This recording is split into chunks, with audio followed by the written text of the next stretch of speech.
Tradisyon na ang prosesyon ng itim na Nazareno tuwing bagong taon. Patikim daw ito ng mas malakihang prosesyon sa araw ng kapistahan nito sa January 9. Pero ngayong taon halos 100 sa lampas 5,000 dumalo sa Thanksgiving procession ang nasaktan. Siksika na nga pagod din ang mga deboto dahil sa pagsalubong sa bagong taon. May report si Micaela Papa. Kahit puyat sa pagsalubong sa bagong taon kagabi, mahigit 5,000 deboto ng itim na Nazareno pa rin ang bumangon ng maaga. Nakipagsiksikan at nakipagtulakan sa makikitid na lansangan ng Quiapo, Maynila para sa Thanksgiving procession ng simbahan ng Quiapo.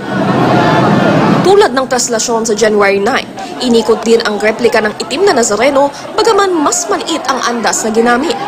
At tulad ng traslasyon, marami ring nangailangan ng tulong medikal.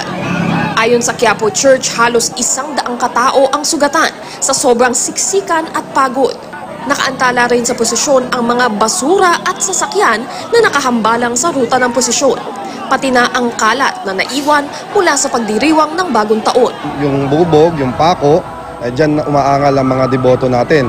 Mas marami tayong makukuhang injury pag hindi natin ginawa yan. Kaya pinala natin yan, patabi sa kalye. Patikim pa lang daw ito ng makikita sa January 9 na traslasyon, kaya dapat pag-ibayuhin pa ang paghahanda. Talagang ang nakapokus lang ang mga deboto natin during fiesta. Hindi katulad nitong January 1st, siyempre yung mga natin deboto, yung iba nasa bahay nila. Kaya kung makikita nyo, hindi ganun kalaki yung crowd natin every January 1st. Dapat mas maghanda tayo dahil kasi mas malaking mas malaking crowd. Ang hindi naman nakipagsiksikan, maaga pa rin gumising upang magsimba at magpasalamat sa mga biyayang natanggap nila sa buong taon ng 2013. Ano po ba yung pinagpapasalamat natin? Oh, a lot for 2013, good health, and then sa family din. Matagal daw ang naging paghahanda para sa pista ng itim na Nazareno. Mula ngayong araw hanggang January 9, 12 milyong katao ang inaasahang darigsa sa Quiapo.